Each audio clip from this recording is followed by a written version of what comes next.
My ex-fiancé said, "My family believes you're not the right choice. We need some space." I quietly responded, "I get it." Then I withdrew my portion from the joint account we'd been using for the wedding she had already silently called off. Her space turned permanent and pricey. I'm 32, male. Up until 3 weeks ago, I was set to marry Hannah, 29F, next spring. For years together, save the dates were sent. Incredible venue booked, her vision mostly. Her parents, Richard and Denise Callahan, were constantly involved, hovering.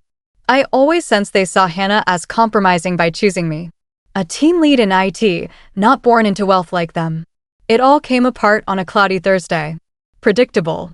Hannah stopped by. "We need to talk." Her eyes were darting around. "My parents, they think I might be rushing things." She began playing with her engagement ring. "They feel you're maybe not quite stable enough for the lifestyle they expect. Not the right choice." After 4 years and her driving this whole lavish wedding. "So, what are you telling me, Hannah?" I kept my tone even. "I think we need a break," she replied. "To reflect, for me to evaluate, for you to think about their points, a break."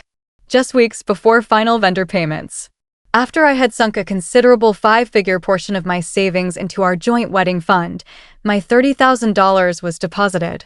Her $30,000 was there too, whether from her salary or fully backed by her parents. I didn't fixate on that then, but the balance matched mine. Around $60,000 total. Something seemed strange, practiced. "I get it," I said. She blinked. "Probably expected drama. If you need time, take it." I nodded.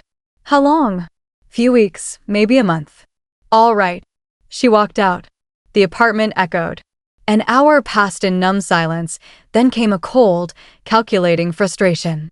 Her phrase, "not the right choice." Her relaxed tone. The timing didn't sit right. A nagging voice. "Check the venue." Next morning, I called the planner. Erin pretended to talk menu details.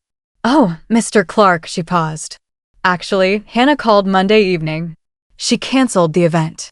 Monday, the day before the break, discussion canceled. I kept it casual. "Postponed, you mean?" "No. Fully canceled." "Unexpected situation," she said. "That $10,000 non-refundable deposit?" Of course, it was from our joint account, our 60 grand. So, the break was a show. The wedding had been ended by her days earlier. I logged into our shared bank account. $50,000 remained. My $30,000 and her $30,000, minus the $10,000 paid to the venue. Half of what remained, $25,000, was mine. It was my portion for a celebration she'd already axed.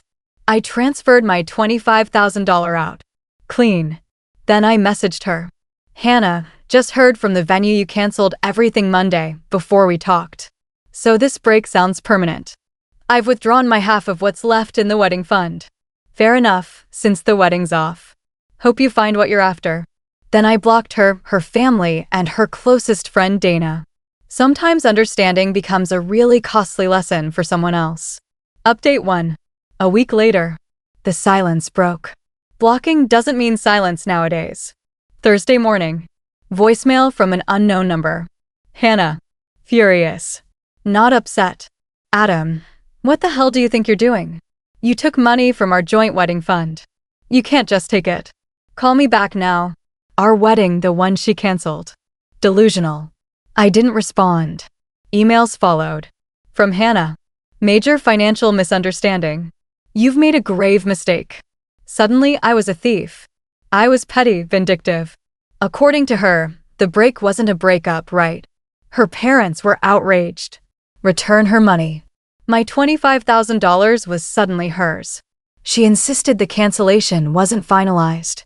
Once I revealed I knew, she changed her story. "But ma'am, a full cancellation is not temporary." Then Denise, Hannah's mother, reached out via my work email. A masterclass in passive aggression. Adam. Hannah is devastated.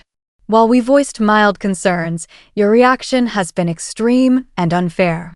You've taken funds designated for essential commitments. Hannah is now left with limited options. As a gentleman, you should correct this situation swiftly. Correct this situation. Loved that. as if my funds tripped and fell into her name. The $10,000 venue fee was already gone. 0.5K from me, 5K from her. My withdrawal of $25K from the remaining $50K left her with her rightful $25. It's basic arithmetic. My sole reply to Denise CCing Hannah: Dear Denise, Hannah canceled the wedding venue on Monday, October 9th, before letting me know she wanted a break. The money was for that wedding. No wedding means I took back my portion. Hannah retains her complete contribution. Any further expenses are hers alone. Matter closed. That was like waving red in front of a bull. Weekend madness, missed calls, frantic emails. Hannah, the caterer needs their payment. The photographer, apparently I only covered part from my own account, assuming joint funds were still available. You owe me. Her claims that she paid vendors personally made me pause. If any of it was real, the timing was key. More to investigate, I guessed. Her brother, Logan, 31M, messaged me through a professional network. Adam, bro, what's going on? Hannah's in pieces. Mom and Dad are furious. Just send the money back. Be mature. It's just money. It's just money. Easy line when it's not yours. Being the bigger person doesn't include lying or canceling weddings behind someone's back. Saturday night I stared at an old photo.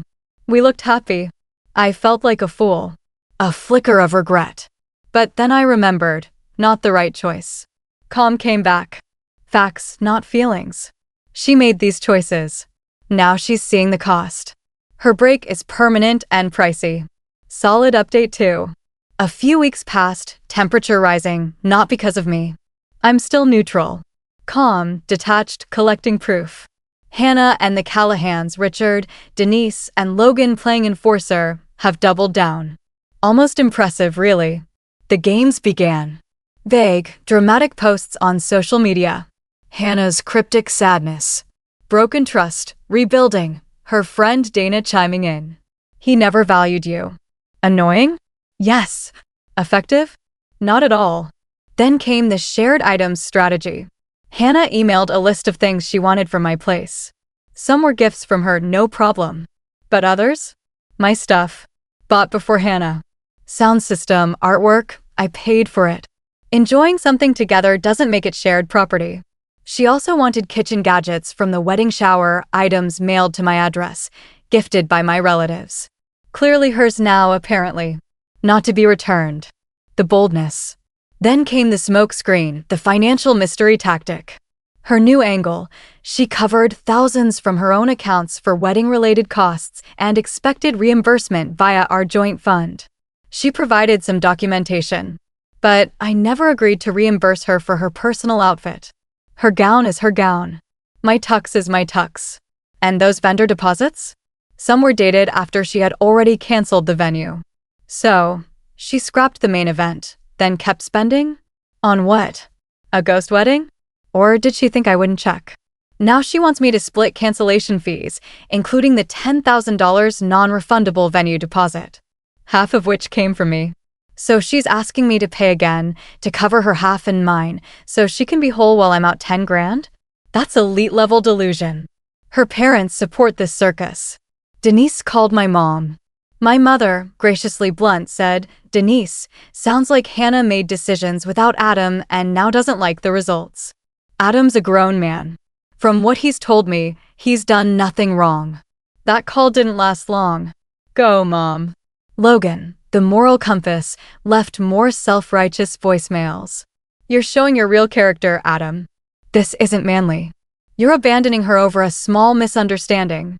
A hidden wedding cancellation is a small misunderstanding now? All right, champ. My response? Documentation. Every email, every voicemail, transcribed the important parts. Every text. My bank statements. Proof of what I spent on wedding-related items. Talked to each vendor I personally arranged, made sure no contracts were solely mine. Brief consultation with a lawyer. Showed him the timeline, the shared account details, simple agreement, funds for mutual wedding costs. Proof of my $30,000 contribution. Her venue cancellation email. His verdict? I'm good. The money I took was undeniably mine, meant for something she independently voided. Any spending she did afterward? Her responsibility. His exact words, "She's trying to intimidate you. Don't let her." He's right. The expensive fallout is already hitting Hannah. She's on the hook for non-refundable payments she made after canceling the main venue, but before our so-called break. Guess she thought she could patch things up or blame me later. The photographer. The bakery that made custom sugar flowers. The classical trio she insisted on for our non-existent ceremony. Those vendors want their cancellation penalties. And they're not calling me. I haven't been hostile. Haven't fired back. Haven't posted online. Haven't retaliated. Just prepared. Calm. Precise. Documented. I'm not being loud, just firm. She's escalating. I'm staying focused. Not defensive. Not aggressive. I haven't trashed her name. I've just removed myself, taken back my support, and withdrawn my funds. It's fascinating how fast we and us turned into "you owe me" once the free ride stopped. My resolve hasn't wavered. She wanted space. She got it. A permanent, financially uncomfortable space. The "not the right choice" line still echoes sometimes, late at night. But then I review the ever-growing file of her chaotic demands and I think, yeah, I'm definitely good enough not to tolerate this nonsense. Update 3. Merry almost Christmas, folks. Unless you're Hannah Callahan, in which case, not such a merry time.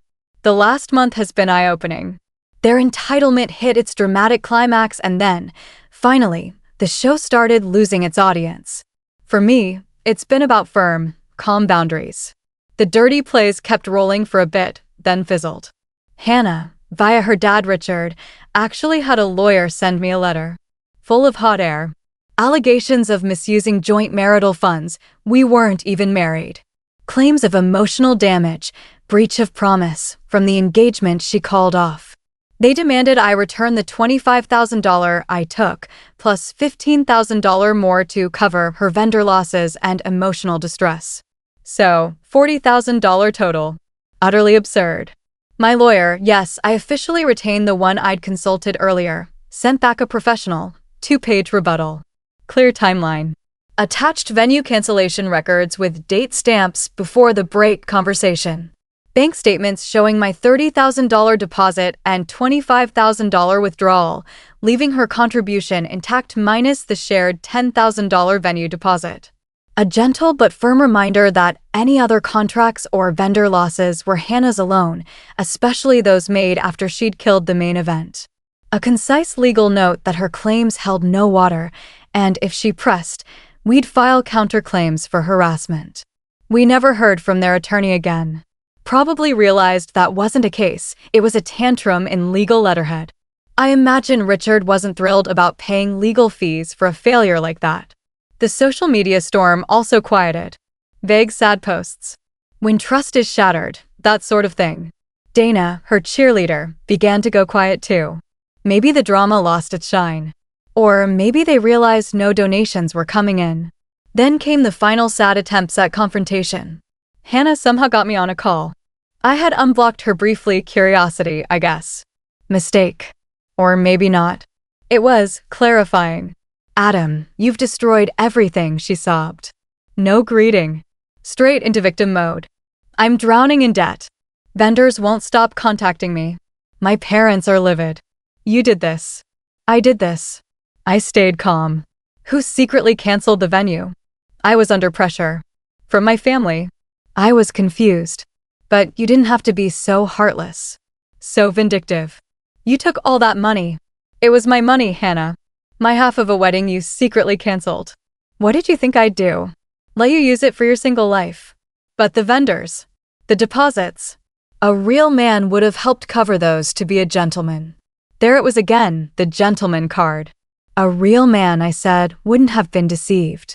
A gentleman by your standards is just a guy with a wallet and no spine. I'm not that. She started to sob louder. Or maybe fake crying, hard to tell. You don't understand what this has cost me. Oh, I do, I said. It's cost you exactly what your choices added up to. That's called consequences, Hannah. I hope you figure things out, I finished. Goodbye. Then I hung up. And blocked her again, permanently. About a week later, Logan, her brother, cornered me at a coffee shop. Bold move.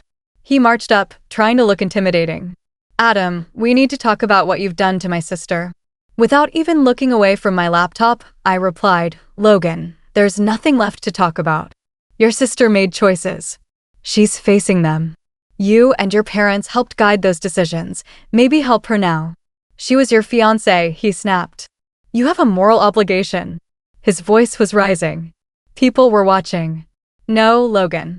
I had a relationship. She ended it alone. I didn't do anything to Hannah, except refuse to pay for mistakes she made after bailing. I stood. Excuse me. Walked out. He stood there fuming. Let him.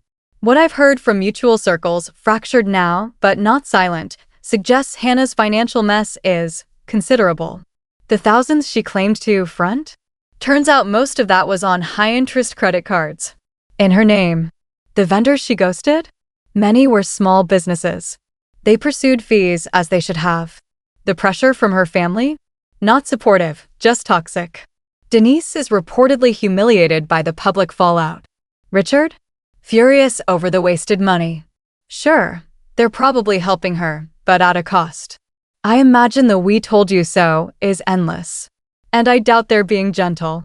Her fantasy wedding, fueled by my savings and her parents' obsession with image, collapsed completely.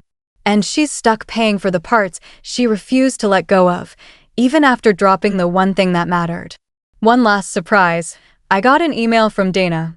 Adam. I know I was harsh in some of my posts. I only knew what Hannah told me, and she was convincing. But I've started seeing things clearer. She's not handling this well. She's not owning it. Just wanted to say, I get it now. Sorry. I didn't reply. But it meant something. So no, the revenge wasn't dramatic. Wasn't loud. I just stepped out of the blast zone and let her grenade hit the one who pulled the pin. She wanted a break. Thought I wasn't enough. Fine. Now she knows what removing not enough from her fantasy really costs. And it was expensive. Very. Final update. It's been close to 5 months since that last phone call. Around 7 since my life got flipped. Thought I'd give a last update to those who followed. Life's gone on. Quieter. Calmer. The rage has dulled, replaced by realism. I don't cheer for Hannah's financial misery. But I don't lose sleep either. She chose that path. She's walking it. From what little I hear, even now, despite everything, she's still sorting through the damage. She moved back in with Richard and Denise for a while, which for them is probably its own special kind of hell. For everyone involved, the dream wedding debt remains a sore topic. She's employed, sure, but those vendor cancellations and maybe some rash spending right after our split really did damage. No rumors of new relationships. I suspect her self-esteem and maybe her parents' willingness to bankroll another social venture both took a significant hit. Denise and Richard Callahan have apparently reverted to their usual posture, disappointed observers, probably muttering about Hannah's poor decisions while ignoring their own role in pressuring her. Logan, from what I hear, still thinks I'm the villain. But his opinion carries about as much weight with me as a paper straw in boiling water. As for me, that $25,000 I withdrew from the joint account on day one, it went right back into my savings account, where it belonged from the start. I kept the engagement ring. It's in a safe deposit box. Maybe someday I'll sell it. Maybe not. Right now, it's just an absurdly pricey paperweight on my past. I haven't decided yet. That not the right choice comment? It still circles back from time to time, especially when I'm tired or when some melancholy tune sneaks onto a playlist. It's a scar. It reminds me to tread carefully. It forced some self-reflection. Made me warier. Trust isn't a bottomless reservoir. Once cracked, it leaks slowly, steadily, and rebuilding it takes work most people never realize. I've gone on a handful of dates since. Nothing serious. No rush. There was never some fiery court battle. No dramatic gotcha moment. No viral takedown. Everything she suffered publicly came from her own behavior. My revenge, if you can even call it that, was simple: accountability. I held her to her own words, her own plans. I didn't retaliate. I didn't smear her. I responded with facts. I kept my financial boundaries intact. And I walked away. Her entitlement, her dishonesty, and her family's elitism created their own storm. All I did was refuse to fund it. And that was enough. The most satisfying part?